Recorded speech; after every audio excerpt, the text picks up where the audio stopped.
Bom, agora a gente vai falar de uma obra que prometia melhorar a vida de milhares de pessoas, a Ferrovia Transnordestina. É que uma década depois do início da construção, ela só trouxe prejuízo para os moradores. Vamos ver na reportagem. Ceará, Pernambuco e Piauí ligados por uma estrada de ferro. Faz uma década que a construção começou e não há sinais de que as locomotivas vão circular tão cedo. O projeto de construir uma malha ferroviária moderna com capacidade para estimular a economia do Nordeste esbarrou em sucessivas mudanças de planejamento, falências de empreiteiras e pendências na justiça. O resultado disso até agora é um gasto bilionário sem nenhuma utilidade e um rastro de prejuízo por onde a Transnordestina já passou. No Piauí, o casal de empresários acreditou na promessa de que a obra geraria 2.000 empregos na região de Simplício Mendes. Fez investimentos no posto de combustíveis, no hotel e no restaurante da família para atender os operários das empreiteiras. Até que a obra parou de uma hora para outra. A gente investiu acreditando na ferrovia, que a cidade ia crescer, e aí veio o baque, né? No sertão, a ferrovia cortou estradas usadas pelos agricultores. Nas terras de seu Gesislau, os trilhos separaram o gado da única fonte de água do sítio. Tem propriedade aqui ficou, pode dizer, acabada, por causa que o pasto desse lado, a água é desse. Então, por enquanto, eu ainda estou atravessando o gado. E quando o trem começar a passar, como é que eu vou atravessar esse gado para esse lado e voltar para cá? Outras comunidades correm o risco de ficar isoladas. Nesse assentamento rural, as famílias protestaram e pediram uma ponte. A construção até começou, mas ficou pela metade. Deixaram um número aqui, 0800. A gente liga, não tem resposta. Em Paulistana, as explosões da obra racharam muitas casas. Parte da de Dona Zulmira caiu. Eu acho um desrespeito, porque a gente, quando eles chegaram, a gente pensava que ia ser uma coisa boa para a nossa comunidade, mas deixou a gente na pior. A ferrovia vai passar por pelo menos 5.000 propriedades, a maioria na área rural e que já foi desapropriada. Isso atrapalhou a criação de animais e a plantação, que eram as únicas fontes de renda de muitas famílias. E o pior é que até agora, 10 anos depois do início das obras, ainda tem agricultor que não recebeu o valor das indenizações. O Departamento Nacional de Infraestrutura de Transportes fez um convênio com os estados para pagar pelas desapropriações. No Piauí, mesmo com um acordo fechado, seu José ainda espera pelo dinheiro. Já foi assinado tudo e esse dinheiro não chega até a nós. Os produtores reclamam ainda que o valor das indenizações está abaixo do preço de mercado.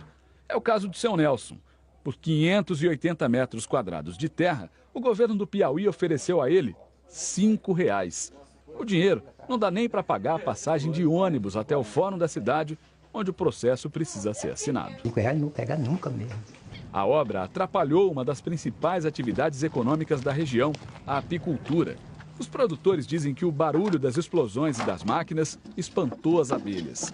A produção de mel caiu de 26 para 15 toneladas. Para compensar a perda, a concessionária da ferrovia mandou construir uma casa onde o mel seria processado antes da venda. O prédio foi entregue aos produtores, mas sem as instalações elétricas concluídas. A energia passa a 50 metros da sede, mas passa em alta tensão. Ainda vieram, deixaram um porto jogado na frente, mas não concluíram o trabalho. Parecia que ia derramar ouro sobre este povoado, mas, infelizmente, o ouro foi ao contrário.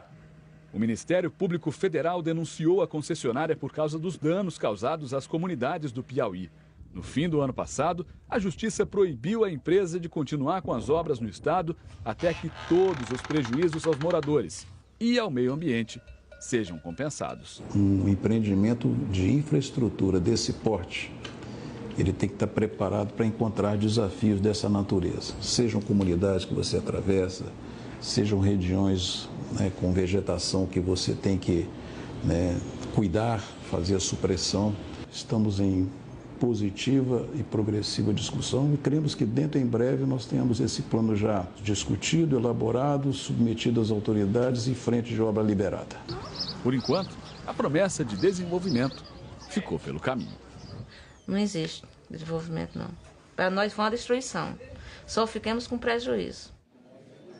Que tristeza. O governo do Piauí informou que as indenizações oferecidas estão dentro do valor de mercado e que das 545 desapropriações, 511 já foram pagas. A Transnordestina Logística recorreu da decisão da Justiça Federal que suspendeu as obras no Piauí. A concessionária diz que o projeto original é diferente do atual. O novo é mais moderno e prevê construção de 1.800 quilômetros novos de ferrovia.